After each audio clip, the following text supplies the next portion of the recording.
Hello everyone, good morning and welcome to the Hindu analysis for 28th May 2024. Before I start with the analysis, the first important announcement, and which is every day exactly at 7 p.m. we are having our free crash course going on the same channel, and yesterday you have completed your polity section and today the geography section would begin. So today in the evening 7 p.m. Bharat sir would start with your geography. Please remember that there would be two parts of geography. Today and tomorrow there are two classes, and then there would be a third class on June 4th with regards to geography. So there are altogether three classes as far as geography is concerned. Okay, now let us look at the articles for the day. Number one is Talking Peace. Now this is regarding Ukraine and the talks that are going to be done by Switzerland. So what exactly Switzerland is proposing and all that we shall be discussing here. So that's the first, it's an editorial, and basically the writers are talking about why they, means Switzerland and all these nations, they want, why India should definitely be a part of this talks that are going on. Number two, renew the generalized system of preferences, and personally very important specifically for India-US relations. What exactly is GSP we will study, and how it has been on hold as far as US is concerned, and why it is so important for India-US, that we are going to see. Third, search on for Iran president after helicopter accident. Now please understand, this is the news that came in the morning, but just before coming into the class, I was reading the newspapers. What I found out was that some news channels have started to say that most probably he has died in this accident. The Iranian president has died, though let me tell you very frankly, it's exactly 10 and I was reading it just 5-10 minutes back, and some news reports have started to mention that, and still let me listen to this after the class also, so that I can confirm or deny. But most probably the drones who have reached the accident spot have not found any signal of life over there, and most probably Mr. Raisi, who is the president or who was the president, has died. So we will look into what are the implications of his death, specifically in the volatile situation of the Middle East. Fourth, of course, Indians form largest share of foreign students in Israel. Only one line you have to remember, and that line is here. If there is any question in mains tomorrow about India-Israel relations, a lot would be talked about our relations, strategic manners, defense and all. But do remember, here also we are forming a very big share, a large share over there. Another, why is the European Union probing Facebook and Instagram? And they should have done this way earlier if they hadn't done. Let me tell you, the Facebook and Instagram, they are being probed by EU because a lot of things that are going on these social media, they are not that good for children, and that's why we will see what all is being spoken over here. Sixth, the minor girl victim support scheme that loses its way. So you will see here the authors would be criticizing this scheme a lot, and we shall study this. Beyond these six, there are six more prelims bites. Profits of organized crime must be targeted. Only one or two lines. We'll see FATF and one agency of UN. What exactly are they? No violence against Indians in Kyrgyz Republic officials. Yesterday only this report came. And just to clarify what we have talked about, we shall see this here. 50 years ago, safe technology developed by India for nuclear explosions. Smiling Buddha. So this is something that had happened way earlier. We shall see slightly about this. 3-day elephant census in southern states from May 23rd. Now remember, though it's mentioned southern states, the 4 states where this would happen is Andhra, Karnataka, Tamil Nadu and Kerala. And through 3 methods this survey would be done. Fifth, critical priority pathogens continue to pose threat, says WHO. We shall see what they are exactly saying. And the last one, Nucleosynthesis, the element factory. So one line from science, and we will see how hydrogen is one exception in this case. So these are the 12 articles that we shall be seeing today. Two are very lengthy. The two lengthy ones are your number 2 and number 6. Rest, okay, not very lengthy, very easy. I would say 6th one was slightly complicated. Let's begin with the first news. Okay, now this happens every day, and let me just improve it slightly, and give me a second. I shall see if this is a problem anywhere else. Give me a second.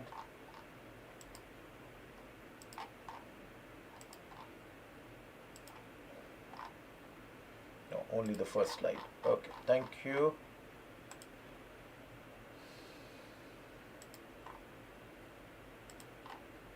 Just a second. Here we had to change this. Let me take this first. Okay. Okay, you can see there is an there is an editorial that talks about Ukraine war. Now, let me give you an idea. Basically, what is happening is this war is now almost 2 years old. Started in February 2022, and now we are in May 2024. Now, in this background, Switzerland, they are organizing a peace conference. And in this peace conference, Switzerland's major aim is to have some sort of consensus as far as the war is concerned. They want to bring all those countries which have not joined the Western nation in their war against Russia, and they want to have a sort of consensus. So for that, you all can understand they want India to be a party to this conference. You all can see we are a very close partner of Russia. We are a member of BRICS. We are a member of SCO.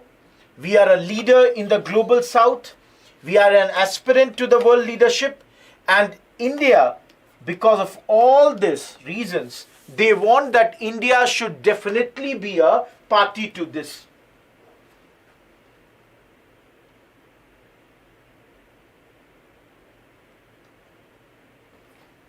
Now, if you will all see here, they want India to be here. That's why last week, and we have already studied, that the Swiss ministers and the Swiss foreign secretary, they all had traveled to India. They want, and this is a priority for them, that India joins this. Now, we have already studied, this is going to be in the city of, or in the town of Byjus on June 15-16, the day the prelims would be happening on 16th. Around 50 nations have confirmed their attendance. Most of these are European Union nations, NATO alliance countries, G7 countries, US allies like Japan, South Korea, Australia. Let me tell you here, they have invited around 160 countries till date. One major absentee would be Russia, which has not been invited.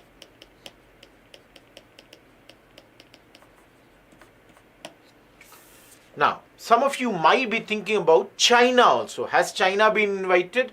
In fact, let me tell you, they are saying that we are inviting BRICS, that is out of BRICS, R goes out. So they want Brazil to come, of course India, China as well as South Africa. All these countries should come here. They want that more and more countries come so that the outcome of this can be conveyed to Russia. And then Russia could be invited for a future dialogue. Now, out of these BRICS, let me tell you, Brazilian president has already said or he has indicated that he is not going to attend. South Africa has cited that they are having their general elections on May 29th, and that's why they have also said no. So now out of this BRICS, only IC remain. We have already said all eyes are on Indian government if Mr. Narendra Modi is getting re-elected, whether he is going to go over there or not, and similarly Mr. Xi Jinping, whether he would go over there or not. So that is the whole game here.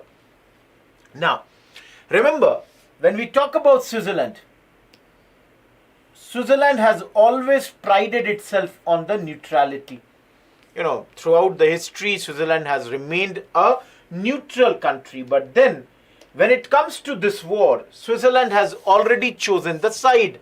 And you all know Switzerland chose the side of Ukraine and imposed sanctions on Russia. So some commentators and even this editorial speaks that instead of Switzerland, if any other nation was chosen, it would have been a better venue. Now, in this conference, of course, they are going to talk about peace, that how the peace could be achieved in Russia-Ukraine conflict.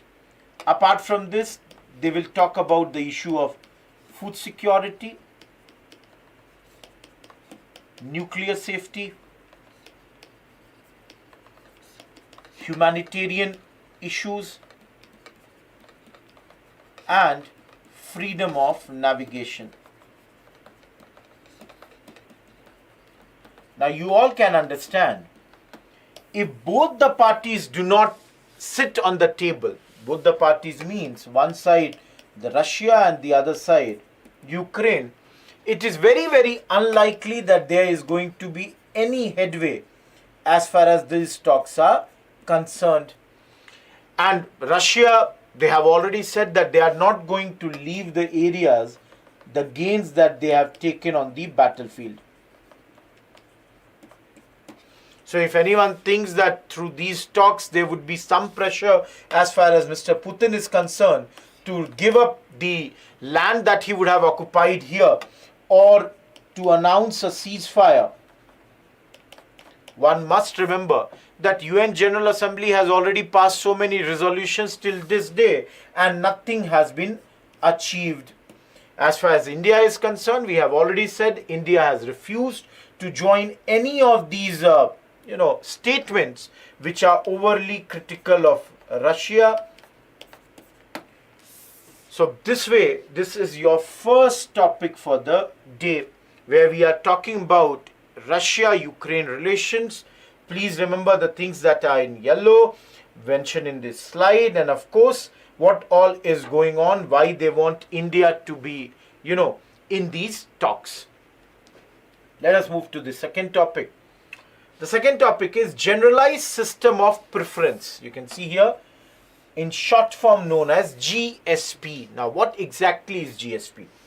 You can see here GSP refers to an approach that has been adopted by nearly all developed countries. Developed countries, let's say example, US, UK, etc.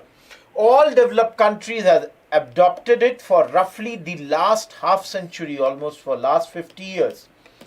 This way what they give incentives for economic reform in developing country through lower tariffs. So this exactly is your GSP. Now I'll come to this aid for trade. Give me a second. Please understand. Every developed country, they make their own GSP program. Under this, they identify a set of qualification criteria. This qualification criteria is one that is important for economic reform.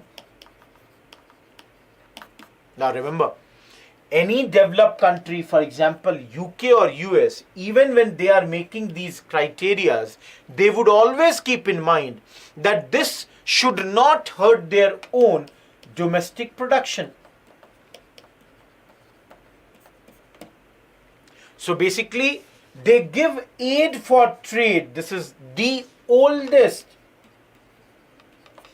and most far-reaching aid for trade in the modern multilateral trading system.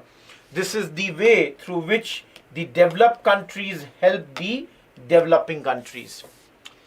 Now, why it is so much in news? Why is this renewing GSP? What is unique about this? Now, you can see here, the author, let me tell you, is a senior advisor at US-India Strategic Partnership Forum, former assistant US trade representative in Bush, Obama and Trump administrations. Now, renewing GSP, that's our second topic. You can see here, and I can write it here. This is renewing GSP.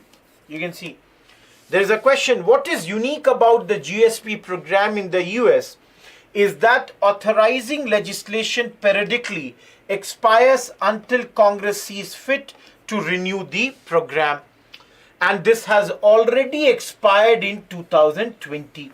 So please understand, this GSP program has already expired as far as US is concerned in 2020. And in spite of the fact that there is a promise of bipartisan support, when I talk about bipartisan support, I say that both Democrats and Republican Party members, they say that they are ready to support it. The problem is this GSP has been in limbo. So it has not been passed over there. Remember, GSP is very, very valuable, specifically if it is concerning the small businesses or it concerns women-owned enterprises. So all these people, they get empowered through GSP. Recent reports say GSP is also very, very critical because it gives alternative to Chinese imports.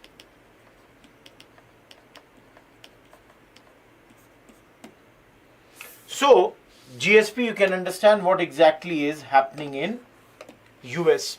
In this article, in one slide, they have mentioned also, you can see here, I'll show you.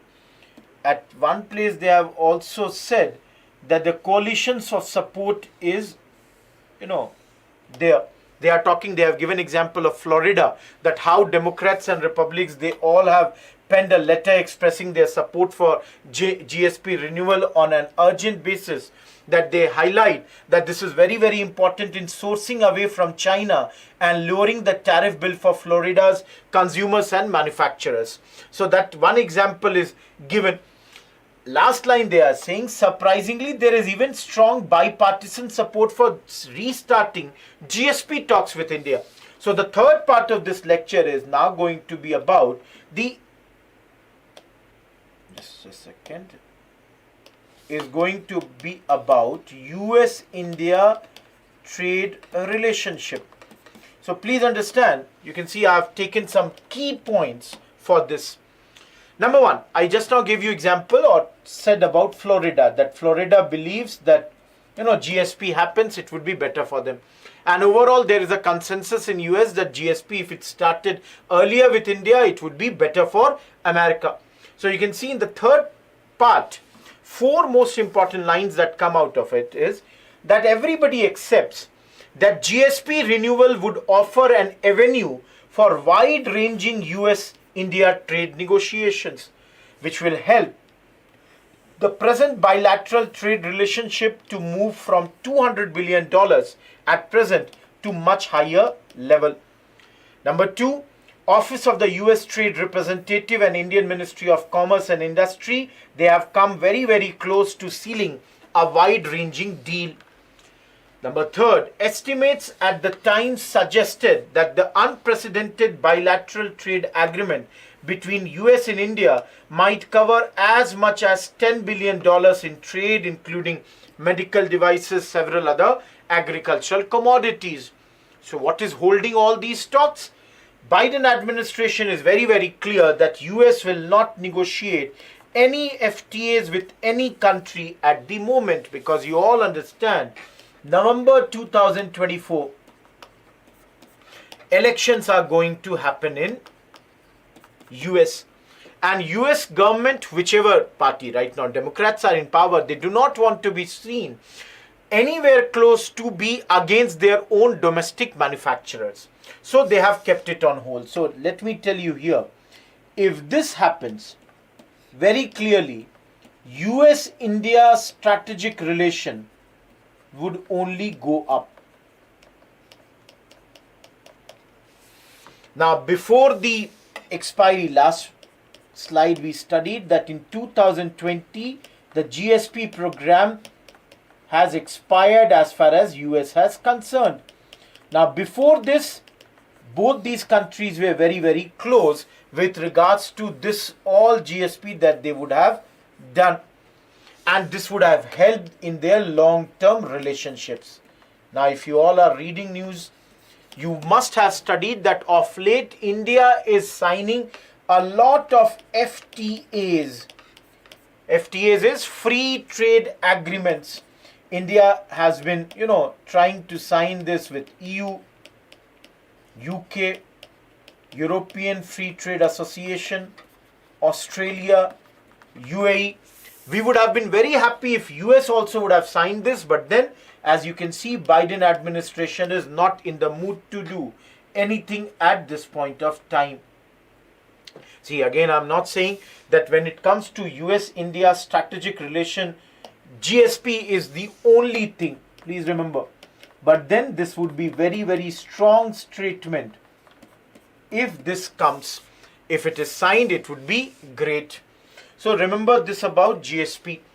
Now moving ahead, third topic, a tragic incident that has come, and I can tell you most probably he has died. An accident happened to the helicopter carrying the president in the Jolfa region of Iran's western province of East Azerbaijan. State television has said the harsh weather conditions and heavy fog have made it difficult for the rescue teams to reach the accident site. Now, please remember, Ibrahim Raisi, Iranian president, most probably has died in this plane accident. In helicopter accident.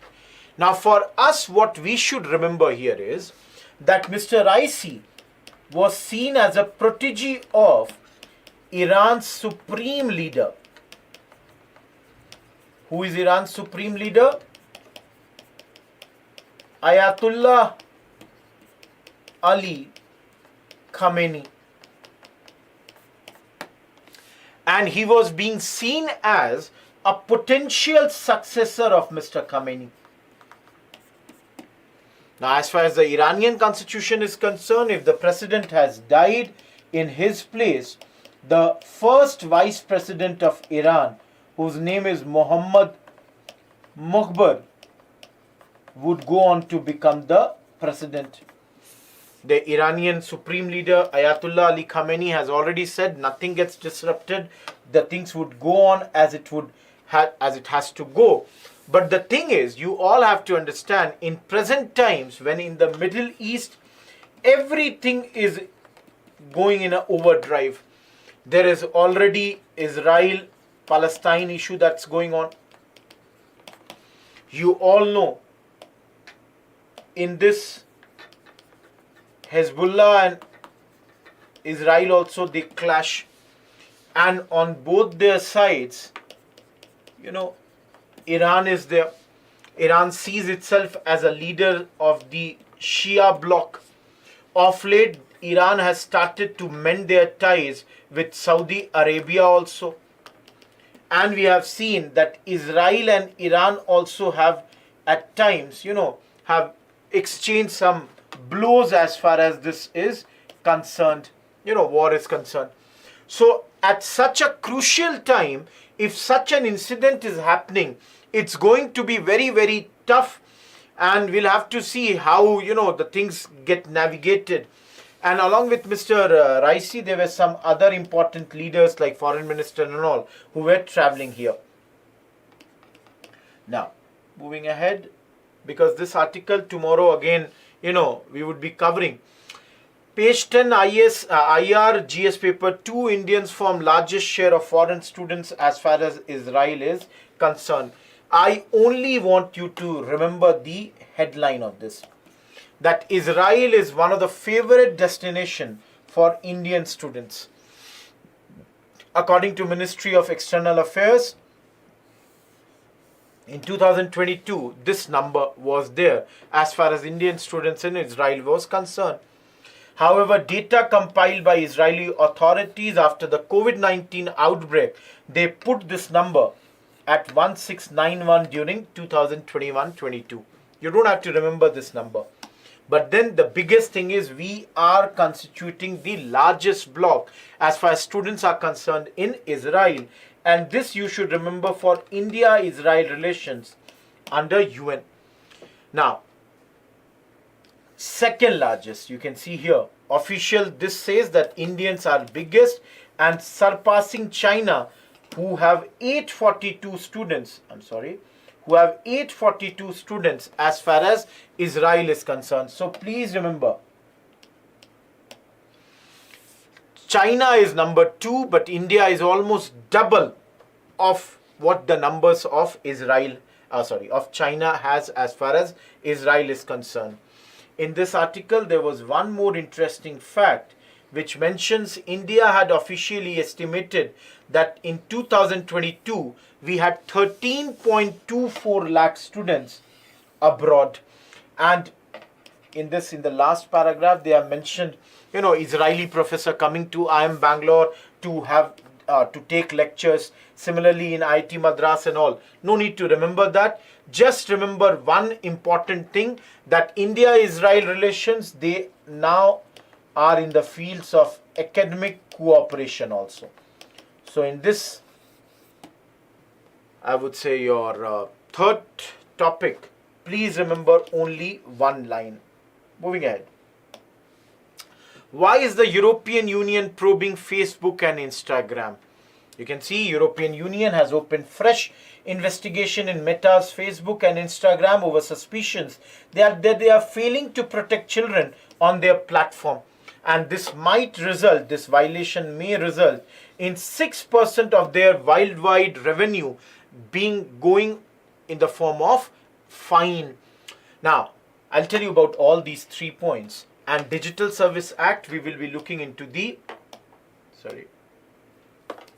DSA mandate. So I'll tell you what exactly is happening. Now, most of us, we know what Facebook is, what Instagram is. Now, what is happening is that EU is saying that Facebook and Insta, and here let me tell you, European nation, EU is a 27 nation group. So this 27 nation group, they are saying that Facebook and Instagram, their engines, their search engines. For example, you might have seen that if I search for a remote, and from tomorrow onwards or after some time, every news article would be concerning remote only. So their search engines are made in such a manner that those things would keep on getting repeated. So here, EU is saying that the search engines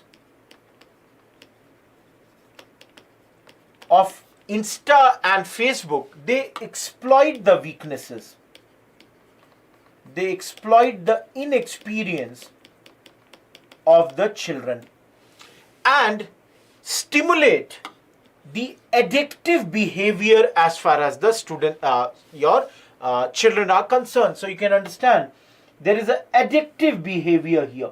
Addictive, that is, people would get addicted to these Instagrams, Facebooks and all that. Here another thing they are saying is this leads to rabbit hole effect. Now what exactly is this? Please understand. Bloc is saying, European Union is saying that under this the search engines, they lead users to watch increasingly disturbing content.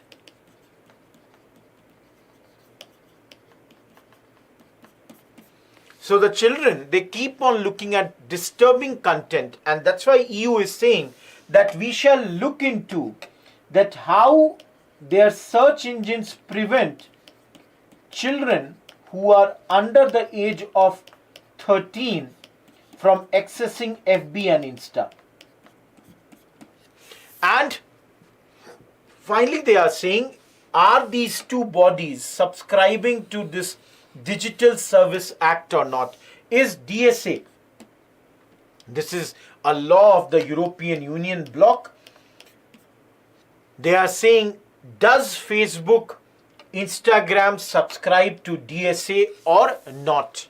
So please understand, our second question is, what does this DSA mandate? Now this rule came in February. Under this rule, every large online platform, now how do you define what is a large online platform? Anyone which has more than 45 million users in EU. They have to provide an option in their recommender system that is not based on user profiling. They have to share this data with Commission so that these commissions or the national authorities can do an assessment that whether compliance is happening under the law or not. Whether the compliance is happening under the law or not, for this DSA mandate is there. So under this mandate, the minors have to be protected from any content which may create, let me change the color, which may create a psychological, mental, physical, moral development of the children. So they have to take certain measures so that these minors, they get protected.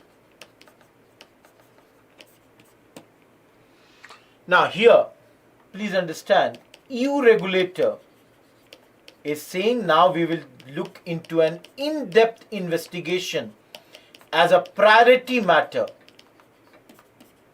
and we shall see whether Meta is or Instagram, they are following this DSA mandate or not. So how do they do it? What has Meta done till now to protect the children on its platform? Meta is saying that they have announced that they are testing a AI-driven nudity protection model. Now under this, what they would do is they would blur any image that has nudity and that was sent to the minors. Number two, they are saying additionally, we are going to tighten the content restrictions and we are going to boost parental supervision tools. Now, how they would do?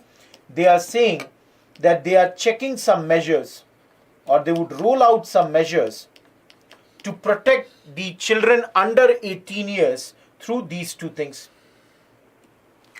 Apart from this, Meta has been accused that you have failed to tackle deceptive advertisement or advertising, and you have also not been able to tackle disinformation during the EU elections.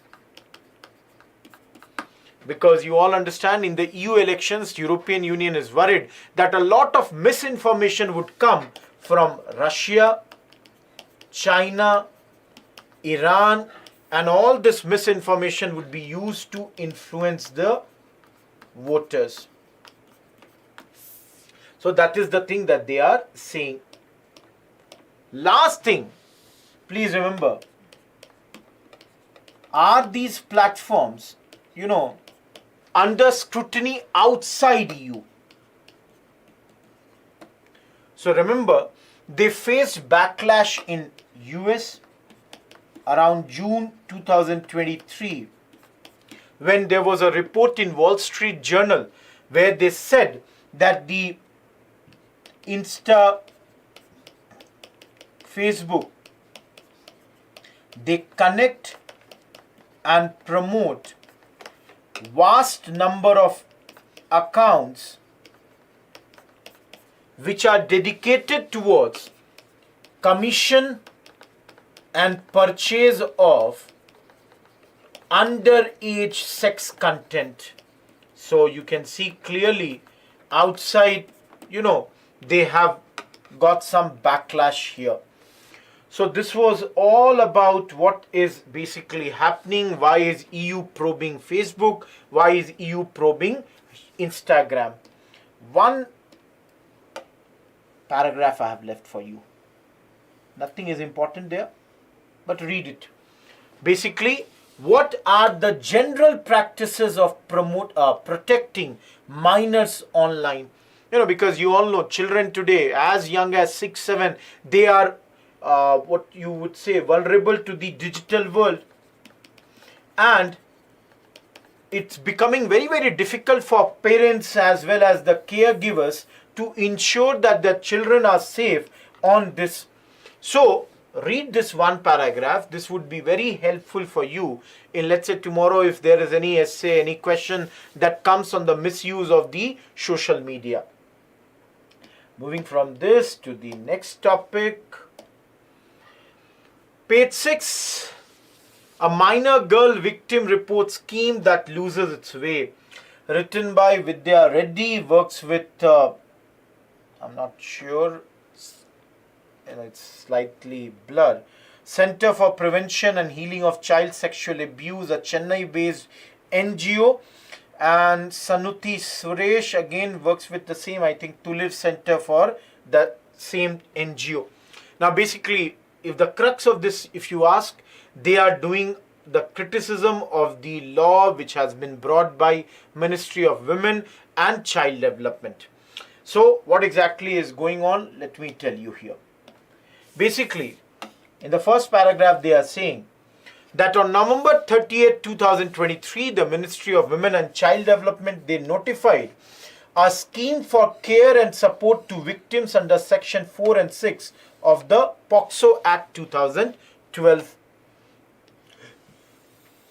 Under this notification, the objective of the ministry was to provide integrated support as well as assistance to minor pregnant child victims under one roof, so that any emergency or any non-emergency access is given and a long-term rehabilitation is done at this point of time.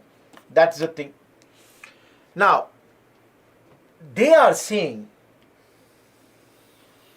that notification is good, but there are certain inconsistencies and some problems, oversights and inconsistencies as far as this notification is concerned. So they say, number one, while it was only abandoned or orphaned pregnant girls initially, the scheme has now been expanded to include all pregnant girl victims under the mentioned sections of the POCSO Act. Now, if you all see, this appears to be a very good step by the Government of India, because they have included every pregnant girl who has been a victim under the sections 4 and 6 of the POCSO Act. But as I said, they are saying that there are some oversights and there are some inconsistencies. So you can see here, if I tell you, now they begin with oversights and inconsistencies. They say that there are certain points which are contrary to the rules, and they point out to a big problem here under the monetary implications. So 3 parts of this. So the first part, let me start with. You can see the first thing they are saying is that there is a misleading nomenclature. The name of this act is misleading, they are saying. So their point is, and in this article they mention, they don't know whether it is an oversight or it is deliberate.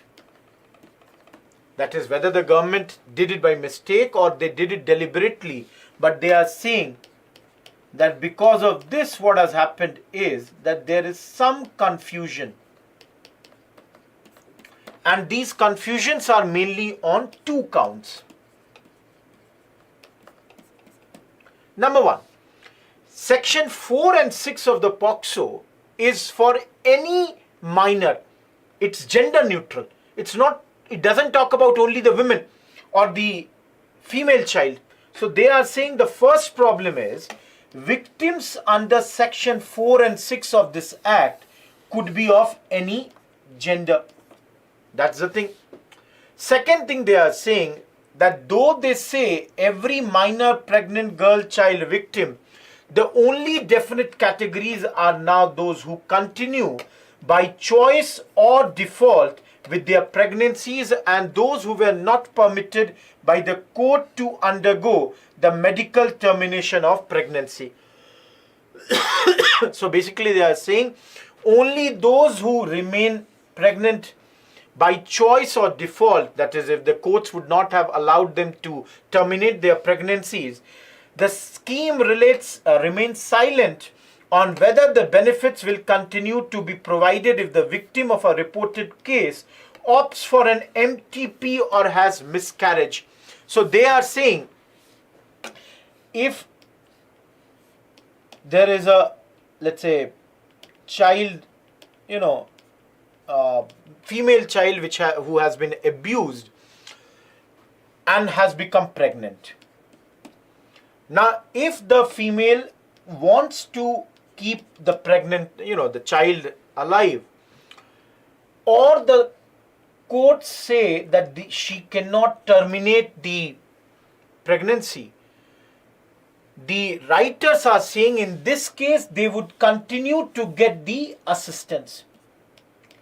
But they are saying that this rule is silent on those who wish to terminate their pregnancy.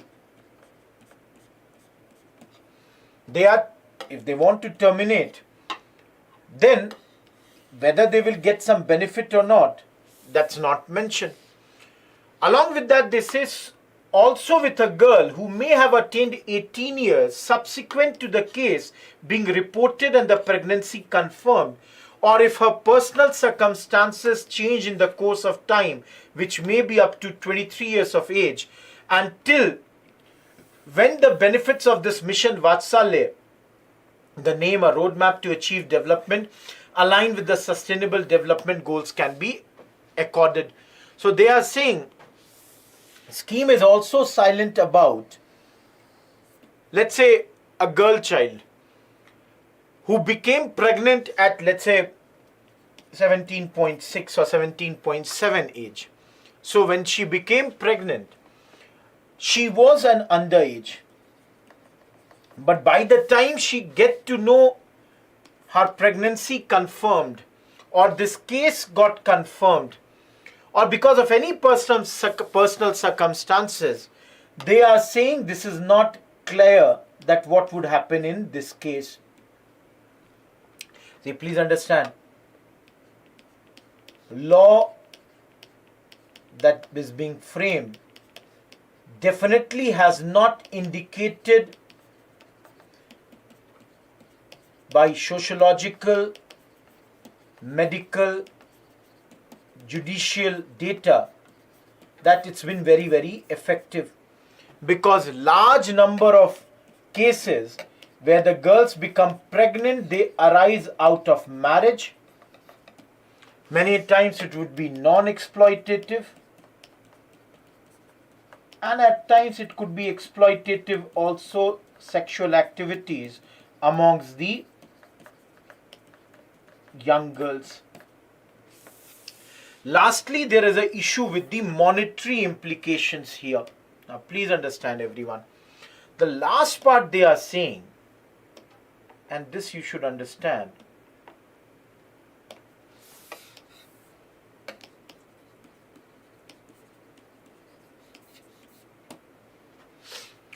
Now here, you all understand in India, because of our large population and the issues, such cases, their numbers are usually high.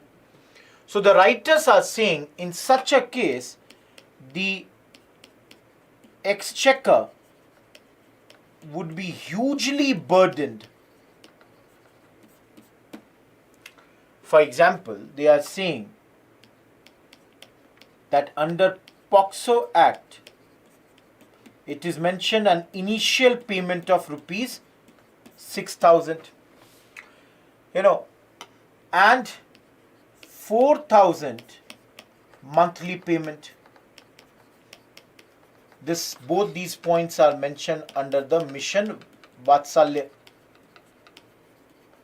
They have to be given till the age of 21 and it can be extended till the age of 23. So, now understand, they are saying in our RTI reply, this is around January 21 to October 23, from one southern district. They are saying, we are quoting the numbers from only one district. They mentioned there were 1448 girls below 18 who became pregnant. Now take a hypothetical situation. 1448 girls, let's say they became pregnant at the age of 16. And Mission Vatsalya says that they should be supported till the age of 23. So as per the scheme, 6,000 would be one-time payment plus 4,000 rupees has to be paid for the next 7 years, that is 84 months. So this comes out to be rupees 3,42,000. And if you look at only for 1448 girls, this amount would be 49 crore 52 lakh 16,000. All of you imagine 50 crore only from one district for this program. And let's say we have 600 districts and multiply that from 50 crore. It's almost 30,000 crore that we are talking about. So they are saying that there is an issue with regards to monetary this thing also. So these are the certain issues that they are highlighting as far as this scheme is concerned. Moving ahead, not very important, but then on page 10, profits of organized crime must be targeted. Heads of FATF, Interpol, UNODC have called up urgently to step up efforts to target huge illicit profits generated by transnational organized crime that facilitate this. All this was talked in the 33rd Commission on Crime Prevention and Criminal Justice in Vienna. See, I would ask you to study about FATF and I would ask you to study about UNODC. Remember, for example, this is an office established in 1997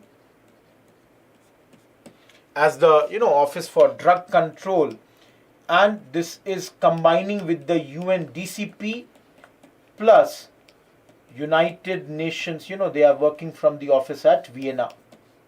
So their current name is since 2020, since 2002, in fact, since 2002, this name they have. On the other hand, you have FATF, formed in 1989 on the initiatives of G7, mainly to act against these money laundering issues. And later they have also got the mandate to terrorism financing.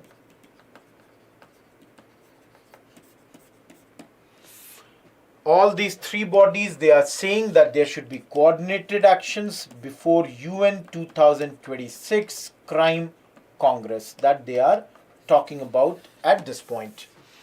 So just remember about FATF and UNODC's study about them. Now very less important topic. Yesterday only we have studied Kyrgyz Republic and they have said that there has not been any reports as far as attack on Indians are concerned. Overall, only one line I wanted to tell you: 17,000 Indian students and businessmen as far as this place is concerned. Please remember, those who did not do yesterday's newspaper, we have studied this yesterday only. And in this report, there is a mention about the districts of Vijayanagaram and Srikakulam. The representatives from these districts are saying that there are lots of students who have gone to Kyrgyz Republic to study medical, because in India they did not get the seats in medical colleges, so they have gone abroad to study this. So that's the thing, not very, very important. Now, very important, 50 years ago, there was this news: India has done the nuclear explosion, recorded India's first underground nuclear explosion, which you all know, known as Operation Smiling Buddha, done in Pokhran. This was our code name. Please remember, the news came on May 28th, but exactly this was done on 18th May 1974. In this, it is written around in the morning of 8:06 a.m. and this was almost an equivalent of 4.5 magnitude earthquake. And the great thing was, there was absence of any radioactive fallout after this nuclear explosion, which clearly demonstrated that our Atomic Energy Commission had developed the technology for peaceful nuclear explosives to such an extent that they could be exploded even at a very fairly shallow depth without venting and contaminating the atmosphere. So something that happened 50 years ago in the newspapers. Do remember this. Very, very important. And our AC chairperson at that moment was H.N. Sethna. Moving ahead, and a 3-day census is going to happen, elephant census, starting from May 23rd.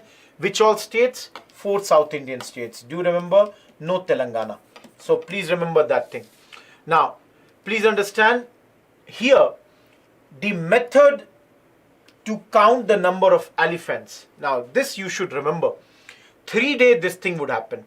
First day, enumeration will commence with block count sampling, that is direct count, where the forest would be divided into blocks, which would be ranging 4 to 6 kilometers. So 1 day, block count sampling. Second day, the indirect dung count or line transect method will be employed, estimating elephant numbers based on dung intensity and distance from transects or straight lines up to 2 kilometers covered on foot for data collection. And third day, the focus will be on water hole count method, identifying water bodies frequented by the elephant. So I want you to remember block count sampling, dung count, water hole count. So the 3 methods which are employed to have an estimate of the number of elephants. Now these numbers, in the past have gone slightly up, down. In the last paragraph you can see, I'll just quote, last year's estimation, block count and dung count methods. So you can see block count, which is done on the first day, said 1920 elephants. Dung count on the second day said 2386 elephants, which were lower than the 2017 numbers of 3322 and 5706. Forest Department maintained 2023 findings were more precise, and this had covered the 957 kilometers of shared borders amongst Karnataka, Tamil Nadu and Kerala. So you can see 3 methods are employed, and through the methods the number of elephants could be slightly up and down. Moving to the last 2 topics. Critical priority pathogens continue to pose threat, says your WHO. Now please understand, these critical priority pathogens, they present major global threats because of their high burden, their ability to resist treatment and spread resistance to other bacteria. Now in this, I want you to remember two things. One, see here, antimicrobial resistance. What exactly is this? This occurs when bacteria, viruses, fungi and parasites, they no longer respond to medicines and thus increase the risk of disease spread, illness and death. So clearly you can understand AMR, when does it happen? When, the viruses or the bacteria, they have become immune to your medicines. And here it is said that 7 years ago, the WHO had stated that there are some high priority pathogens and they include Salmonella and Shigella. So I want you to remember these two, that they are what? They are high priority pathogens. They are of particularly high burden in low and middle income countries, along with Pseudomonas aeruginosa and Staphylococcus aureus, which pose significant challenges. No need to remember, just remember this two words in white and what exactly is antimicrobial resistance. Because if you read this, there are lots of names like Mycobacterium tuberculosis resistant to the antibiotic rifamycin. Not everything you can remember, but I hope you will remember these two and you will remember what exactly is your AMR. The last topic for the day, out of this, the most important is your first paragraph itself. The topic is about stellar nucleosynthesis. What exactly is this? This is the process by which stars forge elements inside their core. And under this they say the only element not formed in this way is hydrogen, the most abundant, the lightest element in the universe. It was formed in the initial aftermath of the Big Bang. Please remember this. Stellar nucleosynthesis, what exactly is this? This is basically the process of forging elements in the core of the stars. And one exception of this is hydrogen. Hydrogen is not formed in this. Please remember, hydrogen nucleus is only one proton. And inside this, inside the core, two protons and two neutrons, they come up to form the helium nuclei. So you have to remember that hydrogen is one exception. And the last thing that you can remember, the last line, elements which are heavier than iron, they can be only synthesized outside a star when it goes supernova. When a star is becoming supernova, outside it only if it is heavier than iron, the element could be, I would say, synthesized. Two mains questions for the day. Number one, examine the scheme launched under the POCSO Act for the purpose of providing assistance to minor pregnant girls and throw light on the status of its implementation. This is a question for 150 words 10 marker. And the question number 2, 2 years after the Russian-Ukraine war, India should push for a more inclusive peace effort against the Ukraine war. You can write this full stop, 250 words, 15 marker. So those were the questions for the day and this was the discussion for the day. Please attend the workshop in the evening. If you like these, please like, please subscribe, please comment. If you have anything, with regards to anything, you can always write mails to us. We'll be more than happy to, resolve your issues. Any guidance you want, you can write about that also. Mentorship assistance, anything that you want. You all know my mail ID, kumar.rohit@byjus.com. You can, write on that also. I'll be more than willing to help you. That's all from this session. Let's meet again at the same time tomorrow, 10 a.m. Thank you. Goodbye.